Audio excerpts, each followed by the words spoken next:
Hi folks, Dr. Rob Barrington here with some more nutritional advice and analysis. I've had a request to do a video on the effects of diet on blood pH. Now this is quite an interesting topic and it's not also not fully understood, so I will give an overview of the understanding of where we are with this topic in terms of nutritional research to date.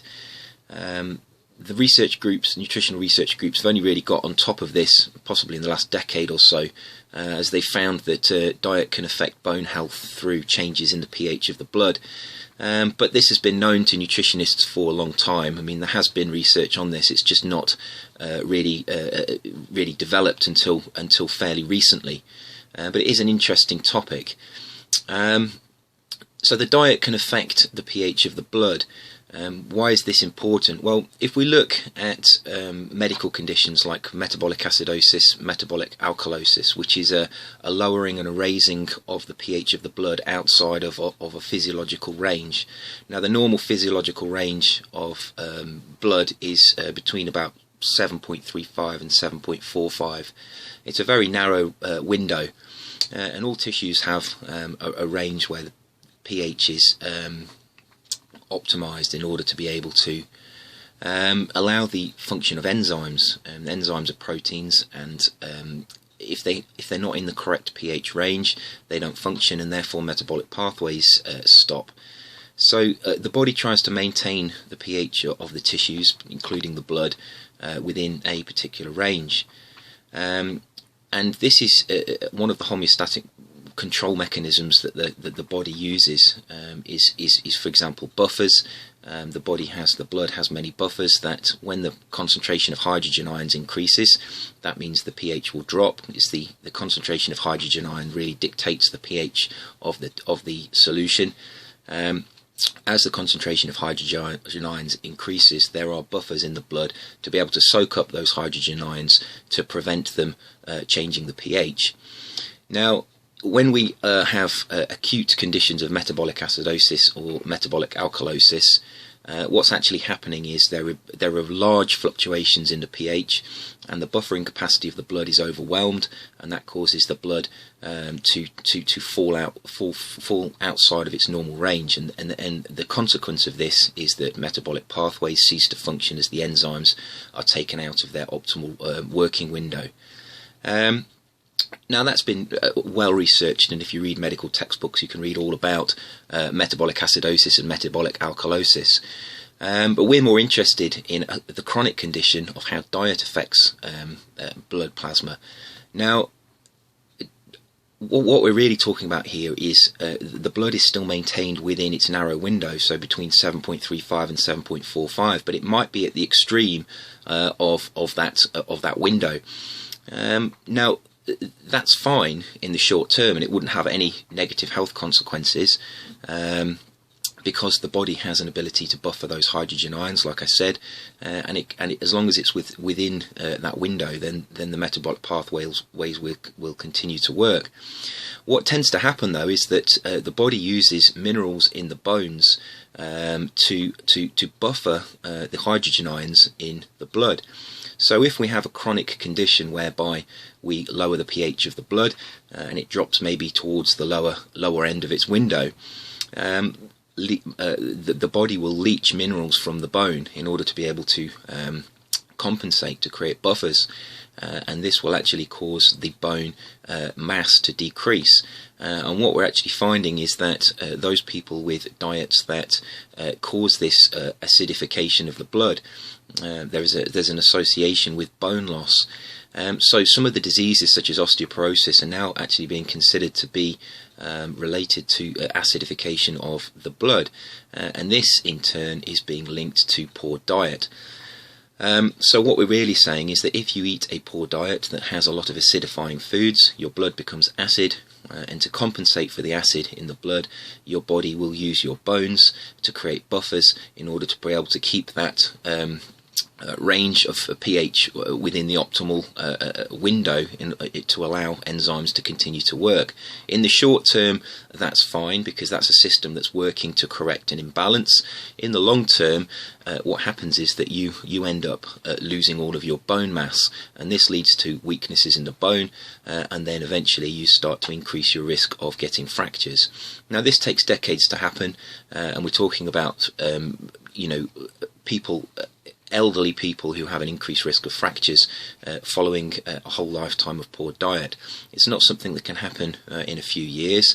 And there are other consequences of slightly acidified blood. A number of health consequences are being found. General malaise, an increase of certain diseases, it may be linked to this acidification of blood. So the current recommendation is to try to maintain your blood pH within the optimal range, but don't let it become too acidified through a poor diet.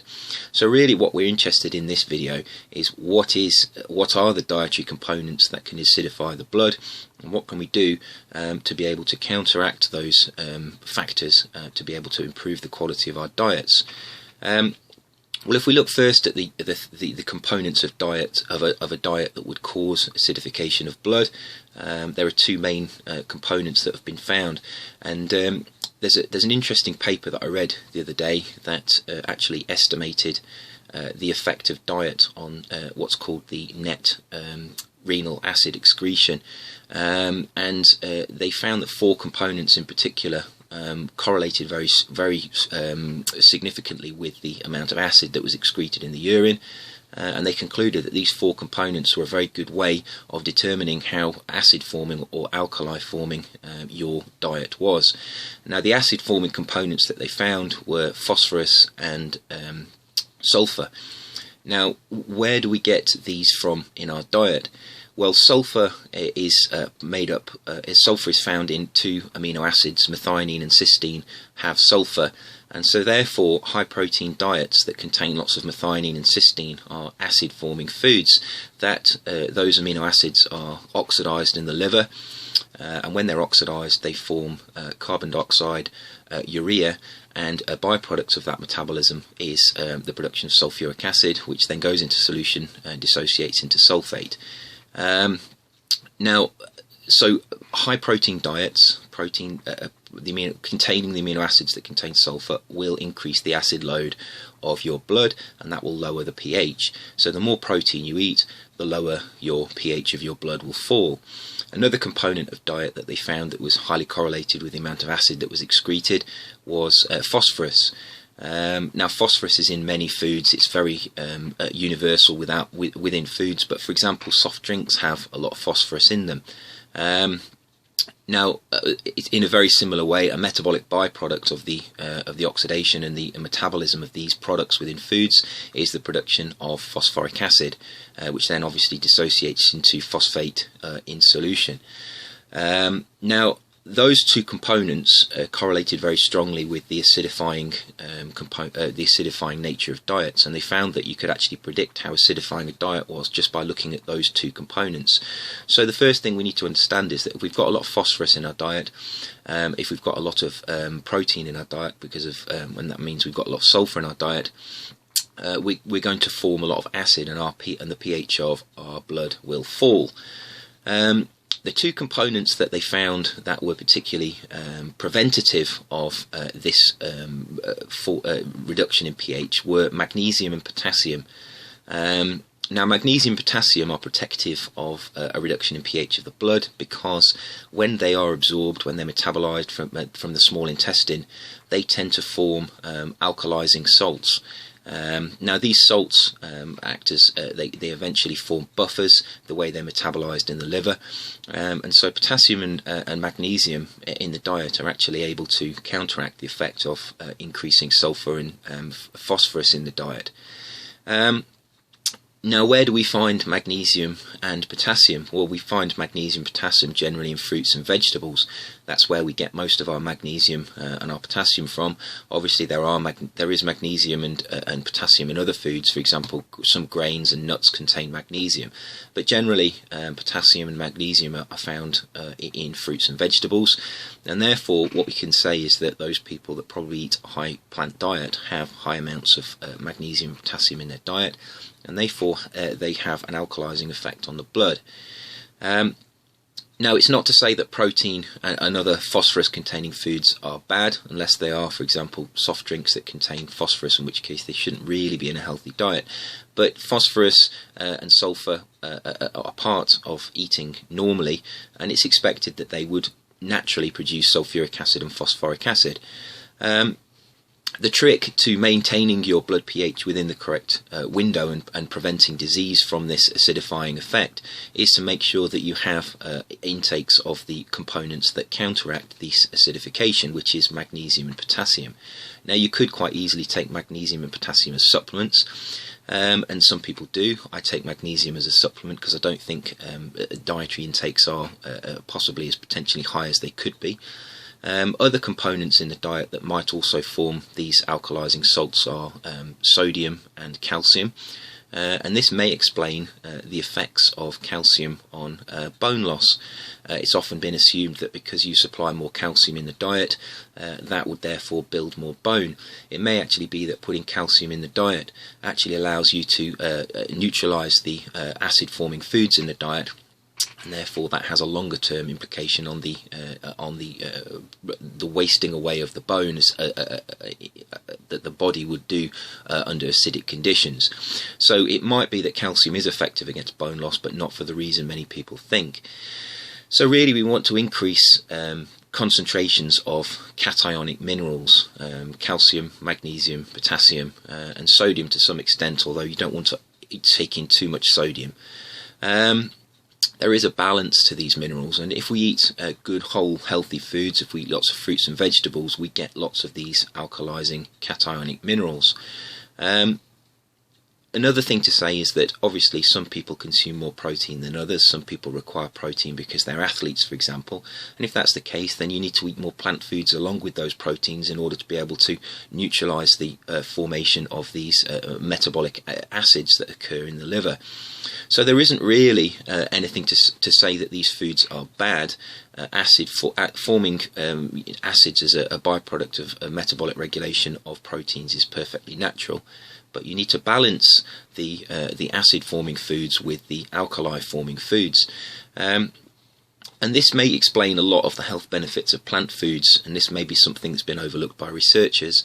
In terms of the fact that if plant foods have this alkalizing effect, if fruits and vegetables have this alkalizing effect, and this is providing a general health benefit by keeping the tissues within their pH range, this may explain many of the health benefits of fruits and vegetables. It may also explain a lot of the health benefits of taking certain dietary supplements as well. So this is an area that's been overlooked, and it is something that is worth discussing. So the real take-home message from this is, if you eat a lot of protein, if you eat a lot of phosphorus-containing foods, you need to balance those foods with foods that contain a lot of cationic minerals, magnesium, calcium, potassium, and to a certain extent sodium. You need to balance the intake. And I would suggest that I've always said that high-quality diets are plant-based diets. If you base your diet around the consumption of plant foods, you will automatically, through the consumption of those fruits, vegetables, you will automatically take in high amounts of potassium and high amounts of magnesium. Fruits and vegetables generally have very high potassium to sodium ratios. They have high amounts of potassium. They're good sources of magnesium. Green leafy vegetables, for example, contain magnesium. So if we eat these types of foods, they're going to counteract the acidifying effects of the protein that we take in. Phosphorus is generally in a lot of foods and is quite difficult to avoid, and of course we can't avoid taking in the sulfur amino acids. We can't avoid methionine. It's an essential amino acid. We have to eat it in our diet. So the acid that's formed from the consumption of methionine is really unavoidable. It's not something that would be considered bad, but it's only considered bad if you don't have that counter-regulatory effect from the high intake of fruits and vegetables. So this is another reason on a long list of many reasons to consume high amounts of fruits and vegetables. I will leave a link to possibly 2 papers that I've read recently on this subject, because they are quite interesting and there is some quite useful information. I'll put those in the comments box below this video. If you have any comments, I've had a couple of comments already on acid-base balance in the blood. It's a very interesting topic and there is some useful information out there. If you have any comments on this video, if you want to add anything, then please leave your comments in the comments box below. And if you want any further information, if you want to ask any questions, obviously you can ask those also. And as always, I'll try to get back to you as soon as possible. I maybe follow up this video again in a couple of weeks with some more information. There is so much to it in terms of the metabolic regulation, and this, for example, there is that you have to take into account the effect that the intestine has on the absorption of the minerals, because not all minerals are absorbed at the same rate.